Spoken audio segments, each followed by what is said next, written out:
Hello, everyone, and thank you for joining us for the live overtime Q&A with Ashley to talk about using data analysis to generate hundreds of new content ideas. And this is a live Q&A, so feel free to continue to enter your questions into the chat, and our expert Ashley will answer them live. So thanks for joining us live, Ashley. We're really excited to glean all the knowledge about content topics from you. Thanks so much for having me. Perfect. So we're just going to go ahead and dive right into some of the questions that came in during the session. So the first one is from Gianna, and Gianna wants to know, what platform or tools did you say you're using to generate this research? Awesome. So most all of the tools that I referenced inside of the presentation was SEMrush. Inside of SEMrush, there's a few different ones that I used in there. The topic research tool is my absolute favorite one, and that's probably what I reference the most throughout the presentation. That's really where you get the questions and answers that people are actually searching for, and you're also able to see the top 10 articles that are currently ranking for that topic or keyword. So the topic research tool inside of SEMrush is my number one. From there, there's the keyword magic tool, there's the content gap analysis. Those I use for competitor research as well.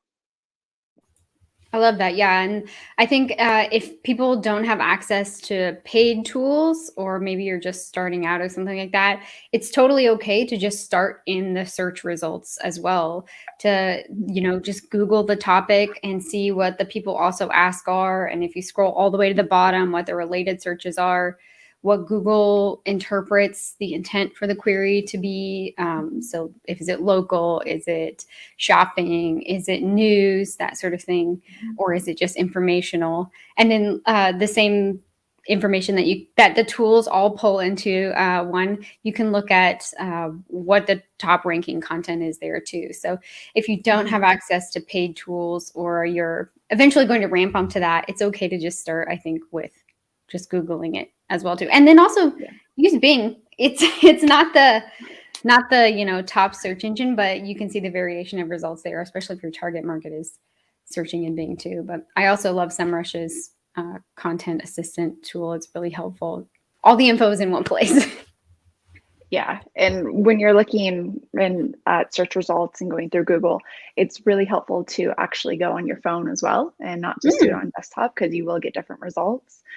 Different locations will give you different results as well. So if you're not using tools, and if you're just doing good old-fashioned search and you're doing it for, say, a client, and the client's like, oh, why is this site coming up for this topic and mine isn't, and you go and look for it, you're going to have completely different results.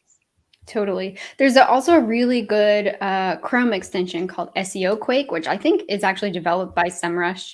And I believe you can switch your location or adjust your location. It'll sort of adjust your search results and give you information for each result within the SERPs, but you can also switch your location on the sidebar too. So if you do have a client like in another location, that's really helpful too. And that one, I believe, is free as well. So awesome. We're just giving out all the fun tools. There's so many of them. Yes. All the fun gadgets and tools and stuff. All right. So Marco added a question. Do you recommend to check the knowledge graph or related entities for topic ideation? You can. I mean, that's definitely somewhere to go to get ideas. It depends on the depth of the topic that you're trying to come up with as well. If you're just skimming the surface to try and get like a general idea of where to go for topic ideas, then sure, that's a good place to go.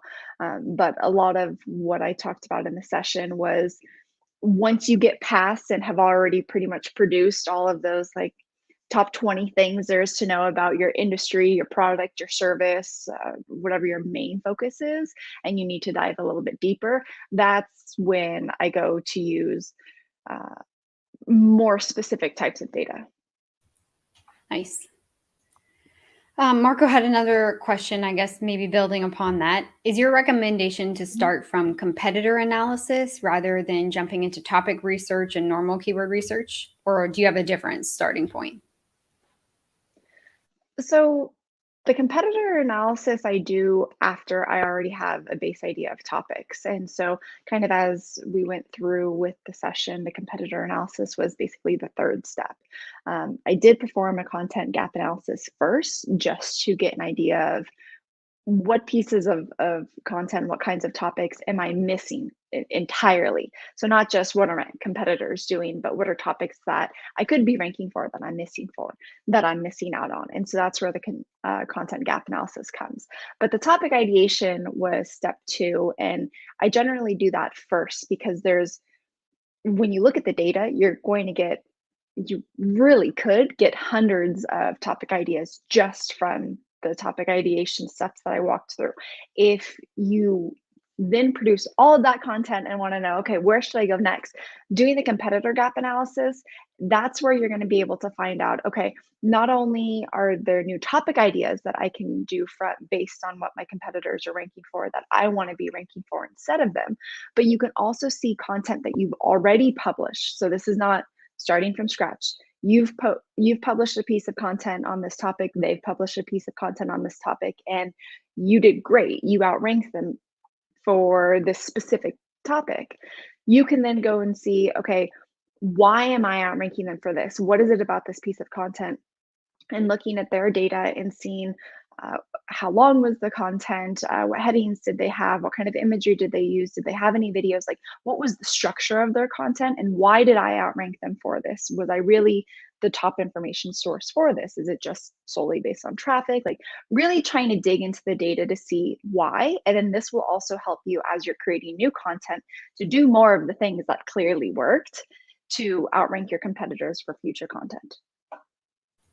I love that. And also, I like the idea of putting your competitive analysis later in the process, because sometimes our competitors uh, just write what they think people want. And so they're essentially like marketing to other marketers instead of to their target audiences. So you want to make sure you're actually creating content for what people that you're targeting, and that the people who will buy your product, what they're actually looking for, as opposed to just what your competitors think they're looking for too.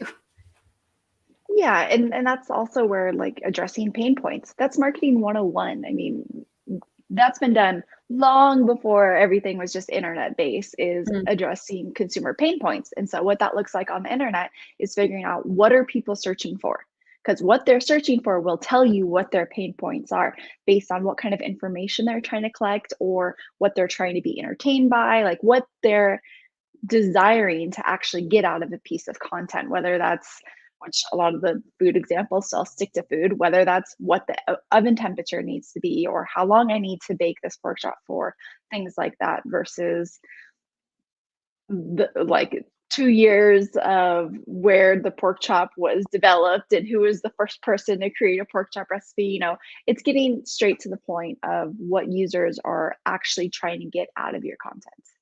Yes, I love that. The origins of the pork chop. Oh, I'm sure somebody searched for it, but it's probably not what most people are searching for when they like no, pork I don't chop. think it's top 10. Mary has a question. Do you have any additional or maybe different recommendations related to your money, your life topics? Your money, your life. So, in terms of lifestyle, these are, if anything, I think these would be the fun topics to search for because people get really creative with their actual search terms here. And so, this is once again diving into the data to see what people are searching for, what kind of terminology that they're using when they're searching. Um, Money specifically, any kind of topics that are geared towards money, people will use specific words. And so you want to make sure you incorporate those words into your headings. Obviously, naturally, you want to do everything as natural as possible when you're creating any content and make it read fluid, basically. You always want to say it out loud and make sure that, okay, if you add that word into this heading, does it have a natural flow? By doing that, you're not only going to attract them, but you're also going to attract search engines because it's going to help match and address what they're searching for. Yes, I love that. I think that's one tip that I wish more people did, is like actually read your content to another person or record yourself reading it and make sure it sounds like a human wrote it, like you're talking as a human to another human and not a robot to humans. Yeah, I've worked with a lot of writers who are like, "Well, I ran it through Grammarly, and Grammarly said it was okay." And I'm like, "But did you read it? Because Right. just because a tool says it's okay doesn't mean it actually sounds good to the human mind." I guess not ears, because most of this is written content, but Right. Sure. Okay, Kara wants to know for the content audit data sheet, do you manually input the information in, or is there a way that I can extract that information from SEMrush and then upload it all into a Google Sheet? yes. So yes to both. Content audits are the most time consuming. I would say they're even more time consuming than creating content, even through all of the approval processes that content creation goes through. Um, we do a lot of our content audits manually, but for the very first step where you're doing the crawl of the site, we'll use a tool and export the data. We like to use Screaming Frog just because the amount of data that you can export. If you have SEMrush and you already have a paid account with them, by all means, you can do the same thing inside of SEMrush. The way that the content audit data sheet, the template that you will all have access to, the way that that's laid out is for a Screaming Frog crawl. So just note the columns at the top. If you go through SEMrush or Ahrefs or any other tool, you may have to adjust what order those columns are in, but you should be able to extract most of the same data. Nice. So we touched a little bit on this before, but do you think there is a role that maybe one day AI generated content could sort of play into this, or is there a future for it, or do you think it's just like only humans could really understand the intent and the structure and things like that? Well, from a personal opinion standpoint, I hope we don't ever come to that. Yes. I my journalistic heart and background would be very sad if that's where we come to 100%. But we are already there. Like if you look at Alexa, if you look at how we are asking and receiving information now, we are already in that environment. It's just not 100% of our environment. And the human component of that, I think, will always be necessary. I don't think we'll ever get to a space, and again, I hope we won't ever get to a space to where AI can supplement that human element of providing information. But then there's also, this is a very controversial topic because the human element, which we've clearly seen when it comes to getting information, provides misinformation. And so it really depends on who your readers are, who your visitors are, and how long of time that you have before this becomes more of a reality for you. Money, lifestyle, like how to make money, or lifestyle bloggers, or even food brands, clothing brands have a bit more time because there needs to be a human element to get that information. Uh, More on the statistical data side of things, AI can fully step in and supplement that information without the human opinion or element needed at all. Yeah, I think it also, like, to build on what you're saying, depends on the information that you can feed your content generating tools. So the more like statistical information you can give to it, the better. But it's harder with Mhm. those maybe less, more like touchy feely things that people Yeah. want to sort of experience online. Yeah, and even with video, and with video being the number one content source right now, AI is trying to jump Hmm. in on the video game, but we are always going to want to see humans. We're always going to want to see other humans that we either want to be like or mimic or have some kind of passionate relation with.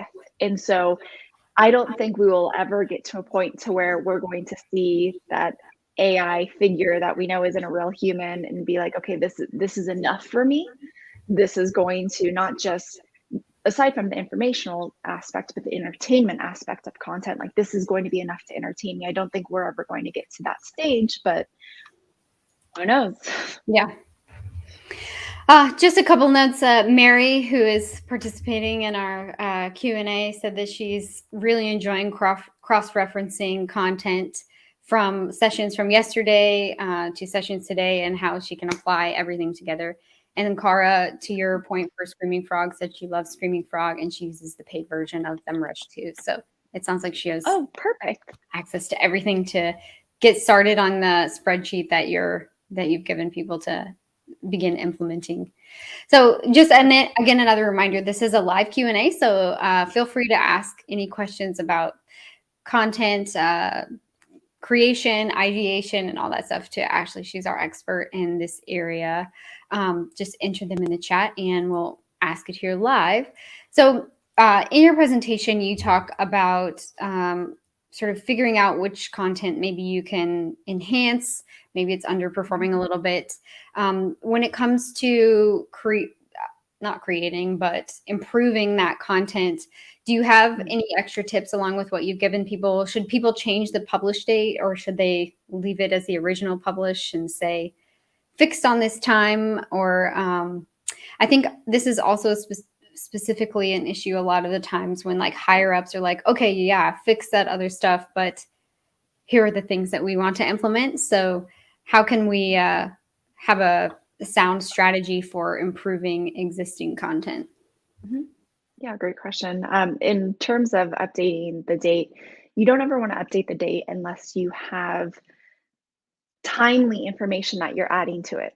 So if you're going to do top 20 gifts to get your spouse for 2021 and 19 of the gifts are the same as you did last year, you're only updating one of the gifts for your affiliate link or whatnot.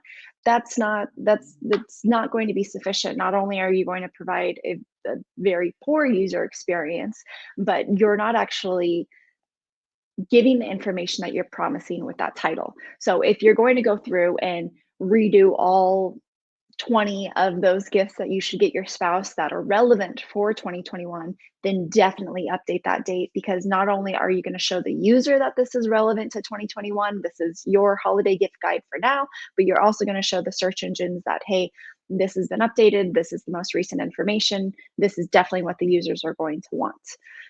So don't update the date just because you've made a sentence change or you broke apart paragraphs and changed the structure slightly.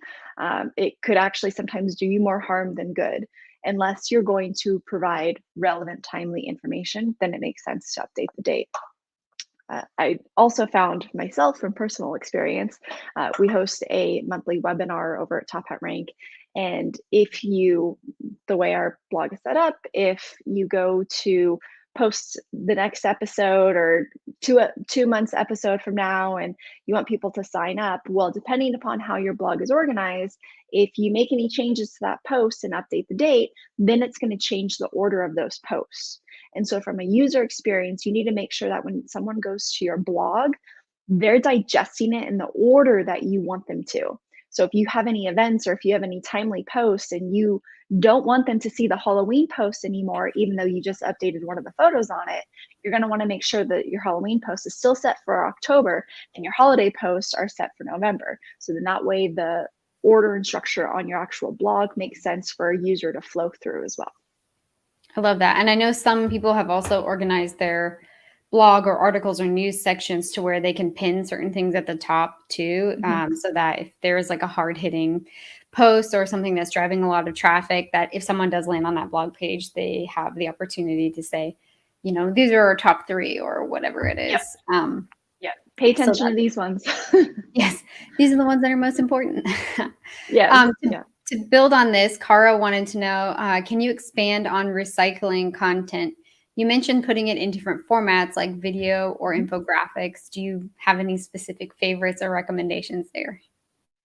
Yes. So this is 100% dependent upon your audience and where your audience is, what kind of content they like, as well as what content creation opportunities you're able to do.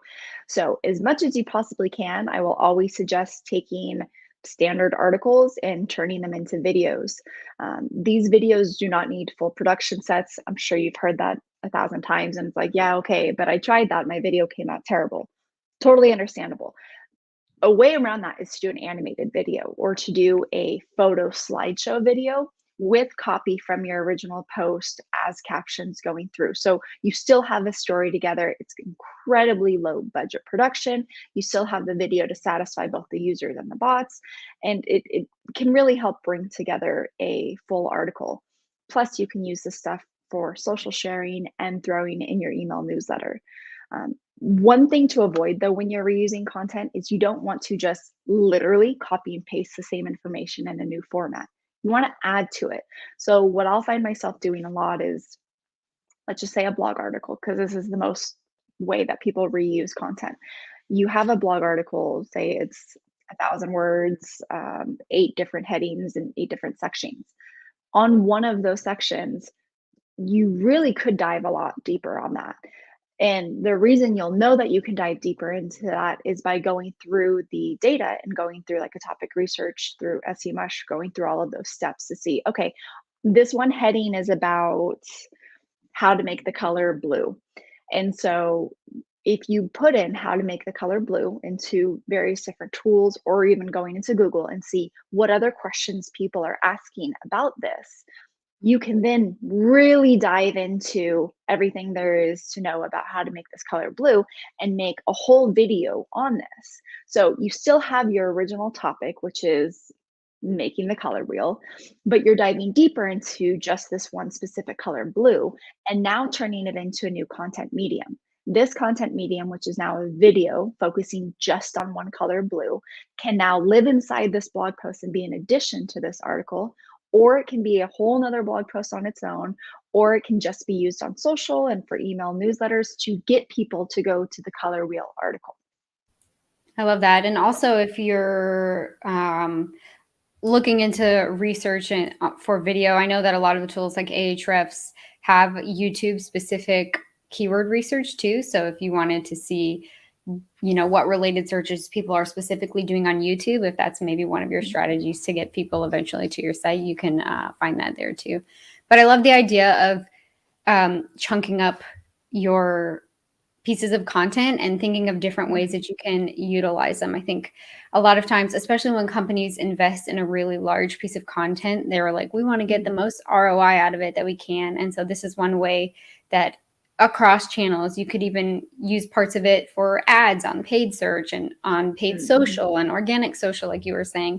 So it's a way to make sure, well, one, to make sure that you're using your content as best as possible, but two, that you can also get the most bang for your buck for the content that you're writing. Because I think sometimes it's stakeholders are like, yeah, content's great, but like it's hard to measure. And so these are other ways you can measure it as well.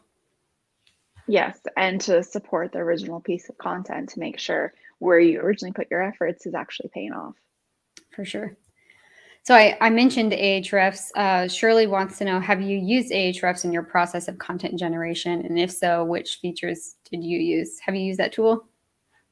I've used it in the past for SEO related things, but I haven't used it for content in particular. I know a lot of content marketers use it and love it. When it comes to tools, it's really about what you like as a user. A lot of them will produce the same data. There's always controversy on, okay, when's their data, like this tool updates their data this often, whereas this tool only gets this information from Google so often. So there's some controversy between tools, but for the most part, when it comes to deciding which tools are actually worth using, worth paying for, I really go through the process of, okay, not only where can I get the best information, but where do I enjoy the actual user experience of getting that information? What's the most direct for me? And so that's why I've done a combination of Screaming Frog and SEMrush, because between the two, I can get the advanced complex data and then also the straight to the point data that I need and can go into the tools on a regular basis and feel comfortable using them. Yeah. I also like to tell people it's, like you said, it's the user experience, the one you feel is the easiest for you to navigate, but also just sort of like pick one and stick with it so you can have that baseline. Because I think sometimes people will like jump around and double dip and all that sort of things. And if you have one tool, I mean, I use a lot of different tools, but if you have one tool that you go to for these specific metrics or these numbers, you know that like that's the baseline and it's based off of what you're originally setting. So you don't have to worry about those differentiation in data sources and how quickly they're pulling and things like that too. Yeah, definitely.